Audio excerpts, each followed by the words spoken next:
Karena Juli tahu Juli itu mantan Islam, makanya kalian tuh nggak maju-maju itu. Juli nggak mau seperti Juli dulu, nggak maju-maju, masuk-masuk pesantren itu, masa depan hancur. Assalamualaikum guys, ketemu lagi sama aku di channel aku. Kali ini gue mau ngebahas atau gue mau mengkomentari salah satu video yang gue dapet dari via WhatsApp. Dan setelah gue telusuri, ternyata orang yang ada di video ini dia juga membuat satu video lain, dan mungkin kalian sudah melihat salah satu video dia, dimana video itu mengkomentari tentang Nabi Muhammad SAW yang menikahi Sayyidah Aisyah yang usianya jauh lebih muda dari Rasulullah. Dan memang video ini sudah ada yang mengupload ke YouTube channel ya.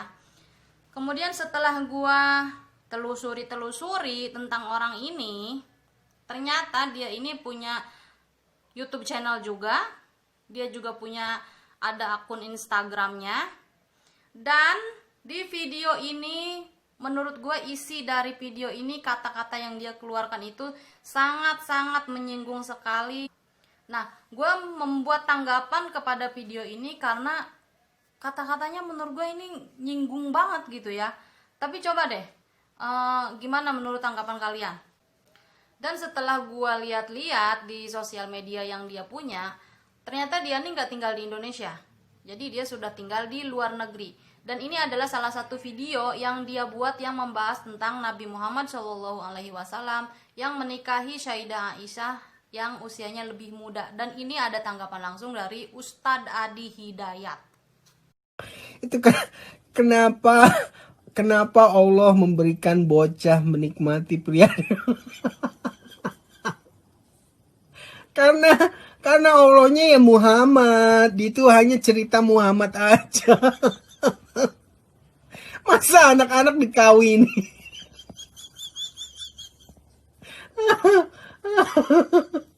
Aduh, bisa kacau. Anak-anak anak-anak dikasih permen ditogel aja ya mau lah. Begitukah calon-calon?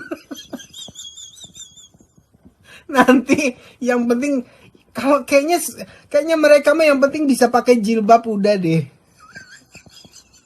Saya tanya begini deh, di zaman-zaman dulu ya, Raden Ajeng Kartini, era Kartini, berapa usianya saat dipinggit? Masih belia kan? Dipinggit kemudian, baru lantas dinikahi dalam usia baliknya. Ya, mengandung, melahirkan, meninggal dunia. Itu kan usia yang sangat muda. Apa Anda menertawakannya? Coba saya tantang sana. Siapa yang berani melecehkan Kartini, pahlawan nasional? Ayo bicara sekarang. Anda akan dihukum, banyak orang menyoal pahlawan nasional. Sekarang manusia biasa saja, Anda tidak bincangkan karena takut dengan manusia. Kenapa Anda berani kemudian menyoal Rasulullah SAW dengan Sayyidah Aisyah? Anda siapa? Kalau nggak paham ilmu jangan bicara. Kalau nggak paham ilmunya belajar dulu, takut khawatir salah ucap. Karena itu jangan sembarangan mengatakan sesuatu. Di konteks dulu, dibaca dulu, dilihat dulu apa hikmahnya. Ternyata dipilih yang paling belia ini, kemudian setelah balik baru diajak berumah tangga, hidup berumah tangga, itu untuk belajar kehidupan fikih di rumah tangga. Bagaimana mandinya Nabi di rumah tangga, bagaimana bangun tidurnya, bagaimana saat Nabi kemudian menyantap makanan. Kan hadisnya banyak dari Sayyidah Aisyah. Ternyata Aisyah anak yang cerdas, setelah dewasa disampaikan semua itu, jadilah guru. Jadi guru Sayyidah Aisyah meriwayatkan hadis-hadis Nabi yang jarang didapatkan yang di luar rumah. Dan ini adalah video yang pengen banget gue tanggapin. Dan gue juga pengen tahu tanggapan dari kalian itu gimana. Tetapi kalau gue pribadi nih ya, setelah menyimak video ini dari awal sampai akhir, ini nih kata-katanya nyinggung banget. Menyinggung banget. Karena Juli tahu Juli itu mantan Islam, makanya kalian tuh nggak maju-maju itu. Juli nggak mau seperti Juli dulu, nggak maju-maju. Nah, dia bilang tadi mantan Islam, berarti kan dia udah tidak memeluk agama Islam, dia beralih ke agama lain. Nah, masalah itu gue no komen ya, Juli. Jadi itu hak lo, nggak ada juga yang bisa mengganggu gugat keputusan lo, pilihan lo ya. Itu mutlak hak pribadi lo, itu juga mutlak hak lu sendirilah gitu, tentang lu mau pindah ke keyakinan yang mana gitu. Tetapi yang pengen gue komentarin di sini adalah dia bilang nggak mau kayak Juli dulu, nggak maju-maju gitu ya. Nah, seolah-olah dia ini menyangkut pautkan antara maju tidaknya dia itu ada sangkut pautnya dengan keyakinan gitu, dengan yang dia anut dulu gitu. Nah, tanggapan dari gue adalah ya, tentang maju enggaknya seseorang di dalam hidup, sukses enggaknya orang di dalam hidup, itu bukan dilihat dari agama apa yang dia anut, bukan dari keyakinan apa yang dia peluk. Tetapi maju enggaknya seseorang di dalam hidup itu bergantung kepada usaha yang dia lakukan, kerja keras yang dia lakukan, dan kemampuan yang dia punya. Jadi nggak ada sangkut pautnya antara sukses enggaknya seseorang itu dengan keyakinan yang dia peluk. Kalau untuk gua pribadi sih ya, agama apapun yang lu peluk, agama apapun yang lu anut, selama lu itu kerja keras, usaha, terus lu juga punya kemampuan, lu bakalan maju kok. Sebaliknya, agama apapun yang lu peluk, agama apapun yang lu anut, kalau lu nggak usaha, lu nggak kerja keras, lu juga nggak punya kemampuan, ya lu nggak bakalan maju. Jadi nggak ada kaitannya antara maju enggaknya seseorang, sukses enggaknya orang, berhasil tidaknya seseorang di dalam hidup, itu ada sangkut pautnya dengan keyakinan atau dengan agama yang dia peluk, nggak ada. Jadi semuanya bergantung kepada diri lu sendiri. Ada usaha enggak, ada kerja keras enggak, punya kemampuan enggak. Oke, kita lanjut ya. Kan saya nggak mau kalau itu susah.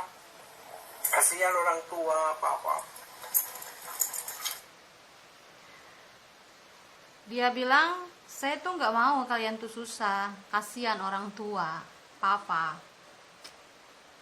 Juli, kalau ibaratkan lu cari orang nih, lu tanya satu-satu, ya emangnya siapa sih yang mau hidup susah?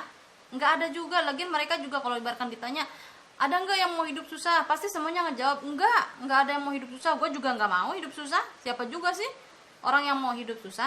Lah terus kalau ditanya anak ya, anak manapun nih, kalau ditanya apakah sayang ke orang tua, ya sayang lah, kita kasihan lah ke orang tua kalau memang harus hidup susah ya. Tetapi bukan berarti lalu kemudian lu tuh bikin kata-kata seolah-olah apa yang lu alami dulu, kesulitan yang lu alami dulu, yang tidak bisa maju-maju di dalam hidup lu dulu, itu seolah-olah akan dialami juga oleh orang lain. Jadi apa yang lu alami dulu, entah itu kesusahan, entah itu lu nggak bisa maju-maju atau susah untuk maju di dalam hidup, itu belum tentu akan dialami juga oleh orang lain. Karena nasib orang itu semuanya berbeda cuy, ya nggak sama nasib orang itu bro. Apalagi masuk pesantren itu, masa depan hancur.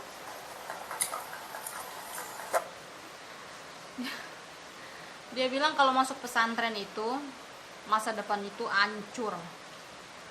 Gue nggak tahu nih orang ya kenapa bisa seyakin ini mengklaim bahwa orang yang masuk pesantren itu akan hancur masa depannya. Gue nih contoh nyata ya, Juli Caniago.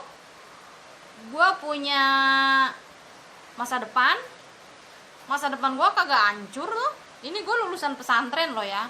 Dan setahu gue selama gue jadi anak pesantren, itu di pesantren kita nggak cuma belajar ngaji, kita nggak cuma belajar kitab ini dan itu, tetapi di pesantren juga kita itu sekolah loh.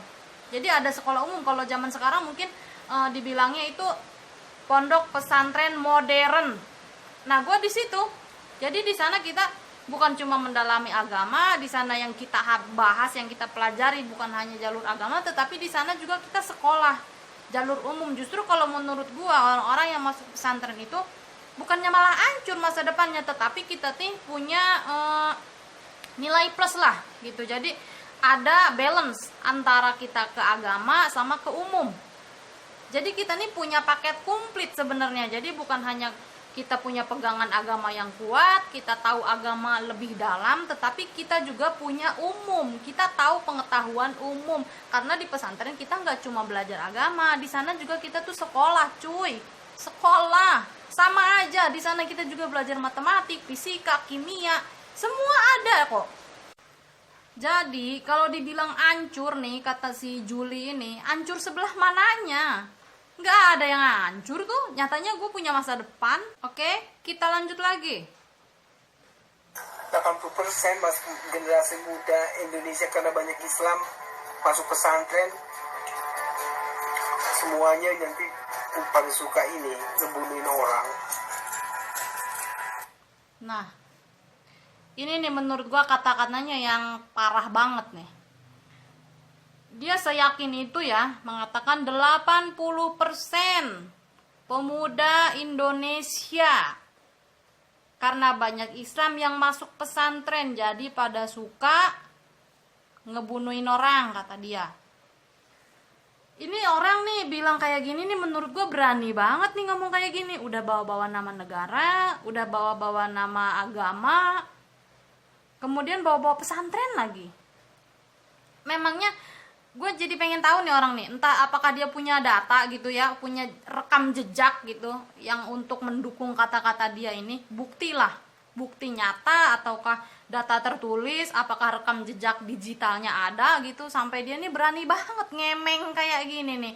Aduh, bawa-bawa nama negara 80%. Seyakin itu dia bilang 80% pemuda Indonesia. Oh my god. Ini menurut kalian gimana? Menurut gue ini parah banget nih dia ngemengnya nih. Jadi narasi yang dia buat, kata-kata yang dia buat, ini nih jadi menggiring opini orang untuk berpikir jelek kepada orang-orang yang ada di pesantren jadinya. Itu sih menurut tanggapan gue ya. Nah, gimana menurut tanggapan kalian? Oke, kita lanjut lagi. Tapi agama udah jual sama mereka itu.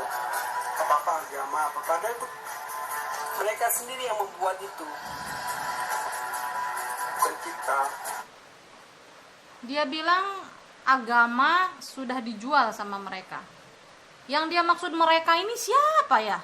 Agama udah dijual. Kalau menurut gue pribadi sih ya, agama apapun, ya pokoknya agama apapun lah, nggak bisa tuh ada yang bisa diperjualbelikan. Lagian kalau dia bilang katanya agama sudah dijual, dalam jenis apa, dalam konteks apa, lalu apanya yang dijual gitu. Terus dia bilang mereka siapa? Gajebo nih ngomongnya, agama sudah dijual dalam segi apa, dalam konteks apa. Oke, kita lanjut. Adik Juli tuh di pesantren 4 atau 6 tahun sih, bengong, keluar dari situ bengong. Suara bagus, ajan, ngaji, itu tetangga-tetangga itu muja gini-gini. Cari kerjanya nggak bisa. Kan Juli sombong apa? Dia Juli cerita apa aja adanya. Kalau sholat itu bukan Juli ngina ya, Juli juga kuat sholat sih. Kalau sampai zikir itu, la ilaha illallah, wow. Pagi-pagi, wow, pokoknya kayak gitu deh. Orang yang masuk pesantren itu nggak ada masa depan, nggak bisa hidup. Juli Caniago, dia bilang tadi katanya adanya masuk pesantren 4 apa 6 tahun gitu ya. Nah, lulus dari pesantren itu adanya jadi bengong. Buat cari kerja aja susah, suara bagus emang, tetapi buat kerja itu susah. Dia bilang masuk pesantren tuh nggak punya masa depan, nggak bisa hidup katanya. Ini buat lu ya, Juli Caniago, khususon nih buat lu ya. Jangan karena cuma lu ngelihat satu bukti nyata, yaitu ngelihat adik lu yang keluar dari pesantren, kemudian hasilnya seperti itu, yang lu bilang itu tadi katanya bengong, kemudian suara bagus, tapi buat cari kerja aja susah. Terus lu bilang katanya kalau masuk pesantren itu nggak bisa hidup. Nah, itu whatever lah. Tetapi jangan karena hanya lu ngelihat satu bukti nyata itu, lalu kemudian lu mengklaim bahwa orang yang masuk pesantren itu akan seperti itu, akan seperti adik lu, akan mengalami apa yang dialami oleh adik lu itu. Enggak cuy ya, jadi jangan samain. Ingat gue bilang tadi apa, nasib orang itu enggak sama ya, jalan hidup orang itu beda-beda. Terus orang itu pokoknya enggak bakalan sama nasibnya gitu. Jadi jangan lu membuat narasi seolah-olah apa yang sudah dialami oleh adik lu itu juga akan dialami lagi oleh orang lain. Jadi si Juli Caniago ini ngebuat adiknya itu menjadi contoh. Jadi contoh nyata, bukti nyata, atau ini loh faktanya gitu, adik gua masuk pesantren hasilnya tuh kayak gini, kayak gitu. Nah, jadi kata-kata yang dia buat, narasi yang dia buat itu bisa aja loh membuat para orang tua takut untuk memasukkan anak-anaknya ke pesantren. Karena mungkin nanti berpikirnya, oh nanti takut anak saya nggak bisa kerja, nanti takut anak saya nggak punya masa depan, kayak gitu. Dan bisa juga kata-kata dia ini mempengaruhi anaknya itu sendiri gitu. Jadi anaknya takut untuk masuk pesantren, takut nanti nggak bisa cari kerja, takut nanti nggak punya masa depan, nggak bisa hidup. Padahal banyak loh ya figur-figur besar yang lahir dari pesantren. Bahkan dia itu terkenal di mana-mana, bahkan mempunyai pesantren juga. Apalagi kalau perempuan masuk pesantren jadi pesantren, udah siap-siaplah di poligami, belajarlah masak. Kalau menurut gue pribadi nih ya, tanggapan dari gue sendiri nih ya, yang namanya perempuan, sebenar-benarnya perempuan, menurut tradisi kita, ya memang harus bisa masak. Jadi bukan karena masuk pesantren lalu kemudian perempuan harus belajar masak, enggak. Jadi menurut tradisi kita ya perempuan mau pesantren mau enggak, ya yang namanya masak ya harus belajar masak, harus bisa masak, itu tradisinya, adatnya di kita gitu ya, budayanya di kita. Jadi masalah masak memasak, belajar masak apa enggaknya perempuan itu enggak ada hubungannya dengan pesantren. Jadi mau pesantren mau enggak ya tetap aja yang namanya perempuan itu harus belajar masak, harus bisa masak. Nah terus yang namanya poligami, kata dia ya kalau masuk pesantren siap-siaplah di poligami. Jadi narasi yang dia buat, kata-kata yang dia buat, dia ini salah kaprah menerjemahkan masalah pesantren ya. Jadi untuk kita nih para wanita memang kita diajarkan tentang ilmunya bahwa di dalam Islam itu memang yang namanya poligami itu diperbolehkan. Tetapi bukan berarti wanita yang masuk pesantren itu akan dipoligami. Kita tuh hanya diajarin ilmunya, tetapi masalah di poligami enggaknya ya balik lagi itu ke takdir masing-masing. Enggak ada hubungannya wanita yang masuk ke pesantren itu harus siap-siaplah di poligami, seolah-olah wanita yang masuk pesantren itu akan mengalami poligami. Lagi-lagi si Juli ini bikin narasi seolah-olah orang yang masuk pesantren itu akan mengalami poligami. Dia bilang siap-siaplah di poligami. Contoh, kita siap-siap mau masak karena kita mau masak. Siap-siap mau kondangan karena kita mau pergi kondangan. Lah dia bilang siap-siaplah di poligami. Emangnya kita mau di poligami kalau kita masuk pesantren? Nah, bisa aja nih kata-kata yang dia keluarin, kata-kata yang dia buat atau narasi yang dia buat ini bisa aja ngebuat para pemudi ini pada takut buat masuk pesantren. Ah, takutlah nanti kalau masuk pesantren kita nanti takut di poligami. Nah gimana teman-teman menurut kalian tentang video yang ini atau tentang yang dikatakan oleh orang ini? Nah tapi untuk menurut gue sendiri, kata-kata yang dia keluarkan ini lumayan menyinggung ya. Ya menyinggung lah, karena di sini dia udah membawa-bawa nama agama, kemudian dia membawa-bawa pesantren, dan dia juga menyebutkan nama negara. Dengan saya yakin itu dia mengatakan 80% loh ya, pemuda Indonesia. Nah buat teman-teman yang sudah subscribe, saya ucapkan terima kasih. Bagi yang belum subscribe, di-subscribe dulu, kemudian tinggalin jejak dengan cara like dan komen di bawah. Nah, buat Anda, Juli Caniago, saya punya kata-kata bijak yang pernah saya dengar dari orang bijak juga. Ada kata-kata bijak seperti ini. Berpikirlah sebelum berkata. Jangan berkata dulu, baru berpikir. Dan ketika Anda mau berbicara, coba dong faktanya, buktinya ada nggak gitu ya. Jangan hanya cuma ngemeng-ngemeng doang, karena itu masuknya nanti kepada tuduhan, kepada pencemaran nama baik ya. Oke, terima kasih. Wassalamualaikum.